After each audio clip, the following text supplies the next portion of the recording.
नमस्कार, मी परमदा जाधव. नेपाळमध्ये हिमालयाच्या कुशीत अचानक आलेल्या प्रचंड महापुराने अक्षरशः हाहाकार माजवला आहे. 26 ऑगस्ट 2026 रोजी नेपाळ तिबेट सीमेच्या परिसरात अचानक पाणी, बर्फ, चिखल आणि मोठमोठे दगडांचा प्रचंड लोढा खाली आला आणि काही मिनिटातच नदीकाठी अनेक ठिकाणी हे उद्ध्वस्त झालेले. या दुर्घटनेत नेपाळमध्ये 389 आणि चीनच्या तिबेट भागात 3 जणांचा मृत्यू म्हणजेच एकूण किमान 392 जणांचा मृत्यू झाल्याची माहिती आहे. त्याचबरोबर नेपाळमध्ये 910 आणि तिबेटमध्ये 558 जण हे बेपत्ता म्हणजे एकूण 1400 म्हणजे 1468 जण हे बेपत्ता आहेत. त्यामुळे मृत्यूचा आणि बेपत्ता असल्याचा आकडा हा आणखी वाढण्याची भीती ही व्यक्त केली जाते. नेमकं घडलं काय? तर सुरुवातीला हा एक प्रकार म्हणजे भूकंपामुळे झाला असावा अशी शक्यता ही व्यक्त करण्यात आली होती. मात्र नंतर मिळालेल्या उपग्रह आणि भूवैज्ञानिक माहितीनुसार हिमनदीचा जो मोठा भाग आणि दगड अचानक कोसळल्यामुळे हा महाप्रलय निर्माण झाल्याची शक्यता ही सर्वाधिक मानली जात आहे. सोप्या भाषेत सांगायचं तर हिमालयातील उंच भागात बर्फ आणि दगडाचा मोठा भाग अचानक खाली कोसळला.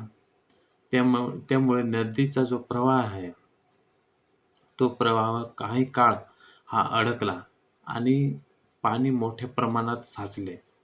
एक तलावासारखा तयार झाला आणि त्यानंतर हा नैसर्गिक जो अडथळा आहे तो अडथळा तुटला आणि साचलेला पाणी आणि बर्फ आणि चिखल आणि दगड असे प्रचंड वेगाने हे खाली आले आणि यालाच ग्लेशियल कॉलप्स आणि आईस रॉक अव्हालांच म्हणजेच हिमालयातील काही भाग कोसळून निर्माण झालेला बर्फ दगडाचा प्रचंड लोढा असे म्हणता येईल.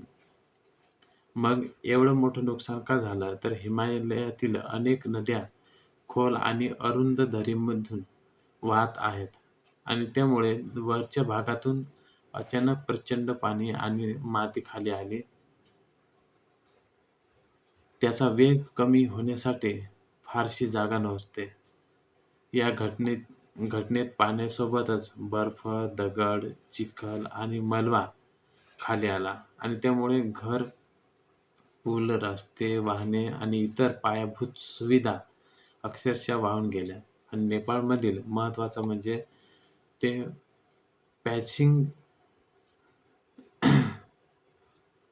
थामुजे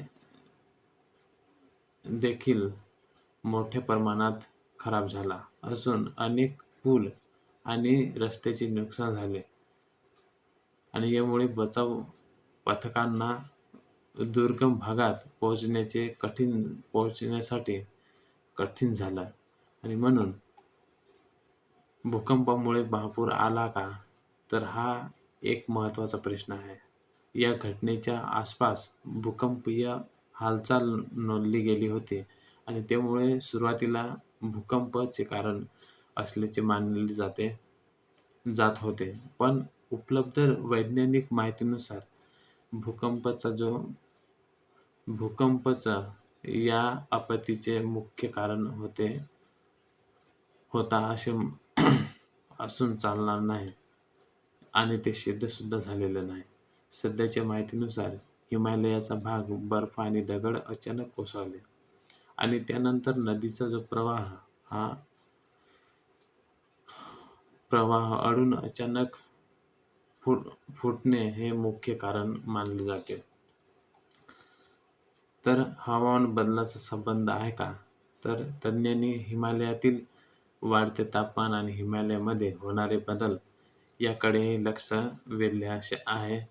हिमालयात तापमान वाढल्यामुळे काही भागातील हिमनद्या वेगाने मागे सरकत आहेत आणि त्यामुळे बर्फ, दगड आणि पाण्याच्या साठ्याची स्थिरता ही बदलू शकते. याचाच अर्थ असा नाही की प्रत्येक हिमालयीन पूर किंवा थेट हवामान बदलामुळे होते, पण हिमालयन हिमनद्यांमध्ये वितळणे, स्थिर बर्फ, दगडाचे भाग आणि अतिवृष्टी यामुळे अशा घटनांना धोका वाढू शकतोय, असे तज्ज्ञांचे मत आहे. या पुरात कोणकोणते देशाचे लोक अडकले? तर ही घटना फक्त नेपाळमधील नागरिकांची आपत्ती राहिलेली नाही, कारण या परिसरातून मोठ्या संख्येने परदेशी पर्यटक आहेत आणि कैलास मानसरोवर यात्रे यात्रेकरू प्रवास करत होते. जे माहितीनुसार नेपाळमध्ये बेपत्ता असलेल्या पर्यटकांमध्ये 31 देशातील 514 परदेशी नागरिक असल्याची माहिती देण्यात आलेली आहे. यामध्ये विशेषतः भारत किमान 288 जण नेपाळमध्ये बेपत्ता, आणखी सुमारे 200 जण चीनमध्ये अडकले असल्याची भारतीय परराष्ट्र मंत्र्यांची माहिती आहे. त्याच्यामध्ये चीन, जवळपास 100 चीनी नागरिक हे नेपाळमध्ये बेपत्ता, अमेरिका 65 नागरिक, मलेशिया 51 ते 55 नागरिक, युक्रेन 58 नागरिक, ब्रिटन 33 नागरिक, ऑस्ट्रेलिया 25 ते 34 नागरिक, कॅनडा 25 नागरिक, सिंगापूर 9, दक्षिण कोरिया 9 आणि रशिया 8 नागरिक, जर्मनी 8, दक्षिण आफ्रिका 6, लाटविया 6, जपान 5 आणि न्यूझीलंड 5. याशिवाय Belarus, Belgium, Finland, France, Hungary, Ireland, Israel, Italy, Kazakhstan आणि Lithuania, Netherlands, Philippines, Portugal, Serbia, Spain आणि स्वीडन या देशाचे नागरिक ही बेपत्ता असल्याचे रिपोर्टमध्ये नमूद करण्यात आलेले आहे. तर भारतीय नागरिक एवढे मोठ्या संख्येने का होते? तर यामागचे एक मोठे कारण आहे, ते म्हणजे कैलास मानसरोवर यात्रा. ब्रिटनमध्ये कैलास पर्यटक आणि मानसरोवराकडे जाणारे अनेक भारतीय यात्रेकरू हे नेपाळमध्ये प्रवास करतात.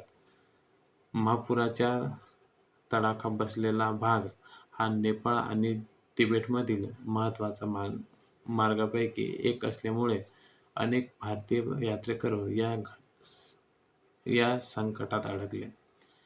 भारत सरकारकडून बेपत्ता नागरिकांचा शोध घेण्यासाठी नेपाळ आणि चीनमधील अधिकाऱ्यांशी संपर्क साधला जात आहे. अजून एक मोठा धोका, तो म्हणजे या आपत्तीने परिस्थिती आणखी गंभीर केलेली आहे. हिमालयातील नदीच्या वरच्या भागात मलबेमुळे नैसर्गिक अडथळा निर्माण होऊन एक नवीन पाणीसाठा तयार झालेला आहे. जर हा अडथळा अचानक तुटला तर पुन्हा मोठ्या प्रमाणात पाणी खाली येऊ शकते आणि त्यामुळे नेपाळ आणि तिबेटमधील प्रशासनाकडून पुढील पुराच्या धोक्यावर लक्ष ठेवले जात आहे. बचाव कार्य कसं सुरू आहे? तर नेपाळचे सुरक्षा दल, पोलीस, लष्कर आणि हेलिकॉप्टरच्या मदतीने बचाव कार्य सुरू आहे. पण रस्ते आणि पूल वाहून गेल्यामुळे अनेक भागामध्ये पोहोचणे अत्यंत कठीण आहे. नेपाळ पोलिसांच्या माहितीनुसार शेकडो लोकांना हेलिकॉप्टरमधून आणि जमिनीच्या मार्गाने सुरक्षित ठिकाणी हलवण्यात आलेले आहे. तरीही नदीकाठच्या मलब्यात आणि दुर्गम भागात अनेक लोकांचा शोध हा सुरू आहे. भारतासाठी ही घटना महत्त्वाची आहे का? तर नेपाळ भारताचा शेजारी देश आहे आणि त्याचबरोबर या घटनेत मोठ्या संख्येने भारतीय नागरिक हे बेपत्ता असल्याने भारतासाठी ही घटना अत्यंत महत्त्वाची आहे. भारताकडून नेपाळला मदत पाठवण्यात आली आहे आणि भारतीय नागरिकांचा शोध घेण्यासाठी प्रयत्न सुरू आहेत. तर थोडक्यात काय? तर ही केवळ साधी पावसाची परिस्थिती नव्हती, तर हिमालयातील दगडाचा मोठा भाग कोसळला आणि नदीचा प्रवाह अडकला. पाणी साचले, नैसर्गिक अडथळा तुटला आणि पाणी, बर्फ, चिखल आणि दगडाचा जो प्रचंड लोळा आहे, तो खाली आला आणि काही मिनिटात मोठ्या प्रमाणावर विध्वंस झाला. या दुर्घटनेने किमान 392 जणांचा मृत्यू आणि 1468 जण हे बेपत्ता असल्याची 27 ऑगस्टची जी माहिती आहे. मात्र बचाव कार्य अजून सुरू असल्याने अंतिम आकडा हा यापेक्षा मोठा असण्याची शक्यता आहे. ही घटना हिमालयातील बदललेले हवामान, वितळणाऱ्या हिमनद्या आणि पर्वतीय भागातील वाढत्या बांधकामामुळे भविष्यात अशा आपत्तींचा धोका निर्माण निर्माण होऊ शकतो आणि गंभीर होऊ शकतो, याचा मोठा इशारा मानला जात आहे. व्हिडिओ आवडला असेल तर लाईक करा आणि अशाच आपल्या ताज्या माहितीसाठी किंवा ताज्या बातम्यांसाठी आपला चॅनल सबस्क्राईब करा.